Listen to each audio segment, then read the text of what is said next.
Let's see some features and list out one by one. Java has many features. I've collected some of them which are being very popular amongst Java. The very first important is the Java is object oriented.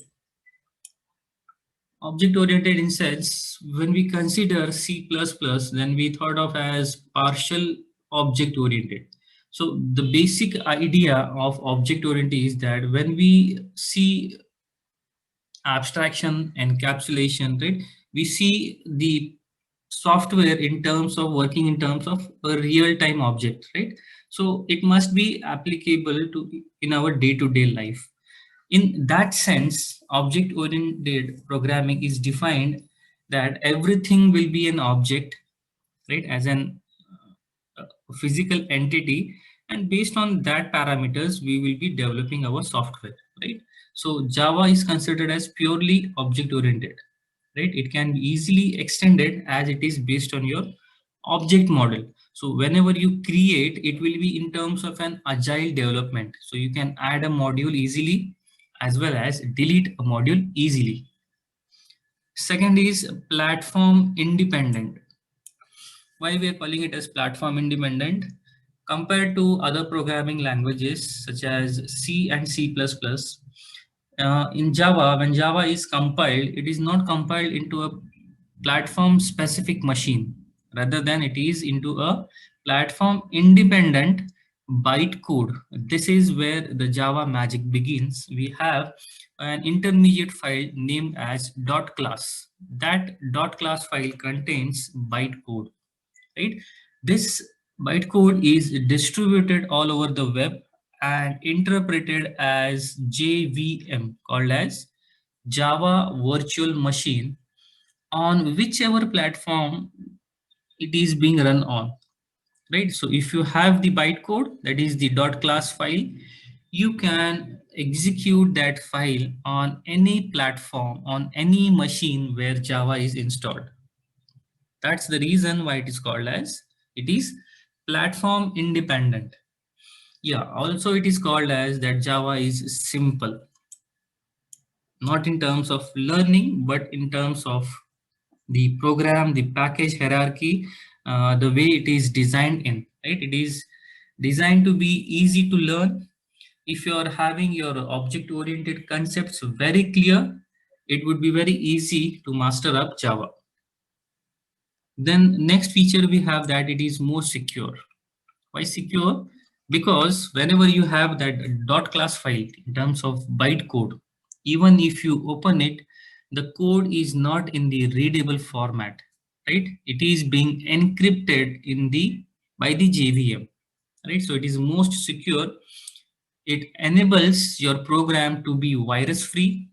No one can tamper it, and if you're going to apply some encryption techniques, authentication can also be provided for your application. So this is where object-oriented concept in 1995 had a very big boom after C and C++. Until now, we are using this language popularly. Next, we have architectural neutral. Java compiler, when we run a class file, it generates an architectural neutral object file, which then makes the compiled code executable, right, on many processors with the presence of Java runtime system. Now we have JRE and JDK and JVM. We'll be seeing the basic differences of these three concepts later on in this lecture, right? So it is architectural neutral. Now, why it is portable? See, being architectural neutral, we have no implementation dependencies on the specifications that my program will be running on any other machine, right? Even if I have a single class file compiled on Windows machine, so I'll pick up that .class file, that is the bytecode, take that file and run on Linux operating system where Java is installed. So my output will be same, just the look and feel of the interface will be changed. Otherwise, the business logic will be the same as it is. So that is why Java is called as portable. Next we have robust. Robust parallel word, if you can see, is as strong, right? So Java makes an effort to eliminate the errors caused by the compile time error and the runtime error. So most of those errors which are being, you can say, uh, caught at runtime or compile time, most of the errors are being handled due to the exception concept in Java by the compiler. The two more important parts in Java are the multi-threading and being dynamic in nature. Multi-threading is nothing but performing two different tasks at same time, right? This you might have been studied in operating system, but this will be into your JVM, right? JVM will be dealing with the operating system's internal architecture, whereas your program will be a very small part of the operating system, right? So it has to deal with the native operating system and it deals with any other platform. Whichever operating system you might have, it will be dealing with the operating system. So it must be multi-threaded. Whereas why dynamic? It is more dynamic than C and C++, we can say as of now, because Java is still going on adopting some different packages, different versions, and it has been updated its packages way lot from 1995 to be sustainable in the market. Right, so Java programs can have an extensive amount of runtime information. This is the very big, you can see, information carried out where you cannot tamper your data or permanently store your data.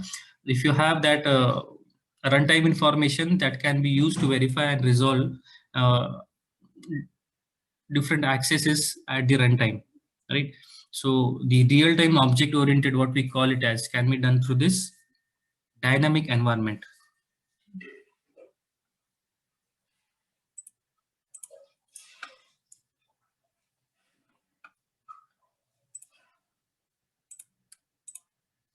Right. So these three concepts, as I said,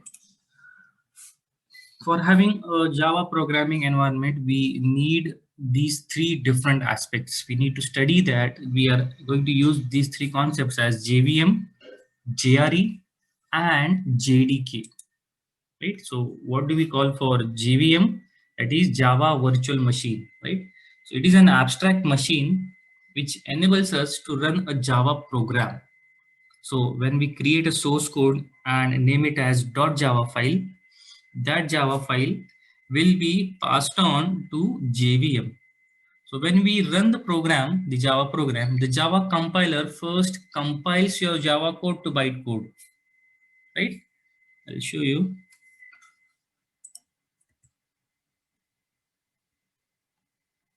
So firstly, you can see the entire scenario. What we are having here is a Java program. So this here will be having it in terms of .java file, right? So we'll be having here our source code. Then what we do is we pass on to the Java bytecode. After compilation, the Java bytecode, that is the class file, is generated. Then JVM passes it to the machine code, which is being translated to give you the output, right? So Java is platform independent because when you write your Java code, it is ultimately written for JVM, but not for your physical machine.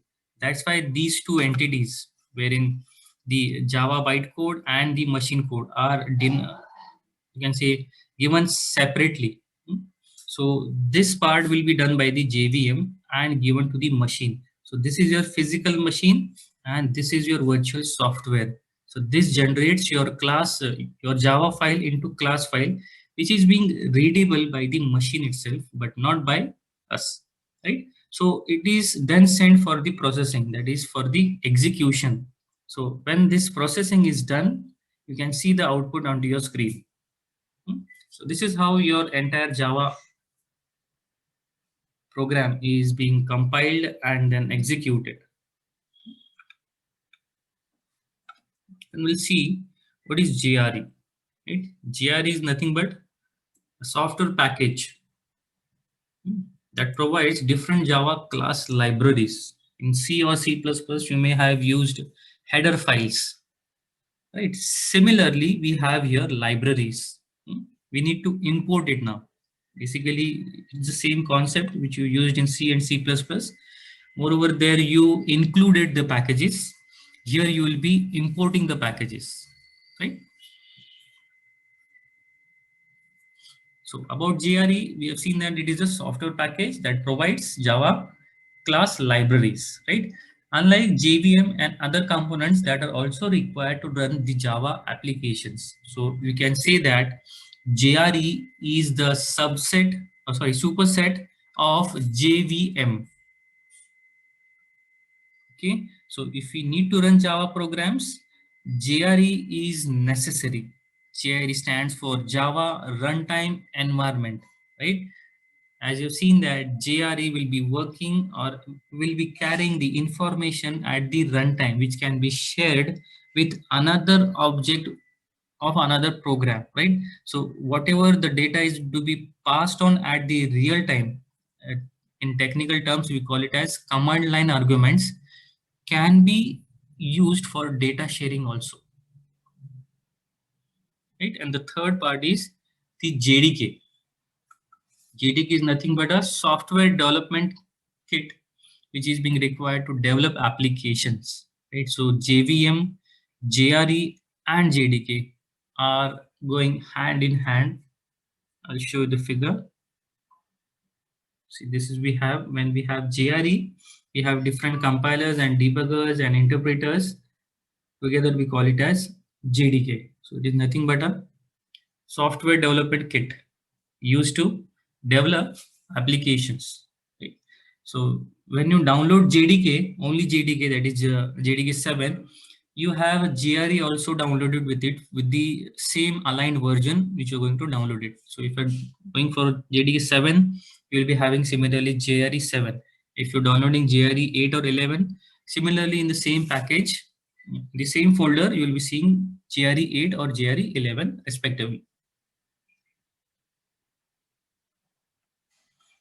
Right now, let's see all these three concepts together in a single diagram.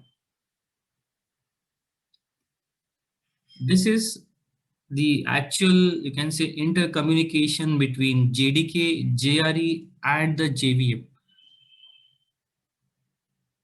Right. So compiler of JDK of Java might be different on different platforms, but the class libraries and the JVM will remain same for every Java program. There will be no change in that terms, right? So GRE is nothing but the runtime. What type of operating system you are going to use and what values you are going to pass at the runtime will be your GRE as an environment, right? Where you are storing your program, where you are calling up your Java applications, your class libraries and all. And together, all these things bundled into a software application named as JDK. Okay.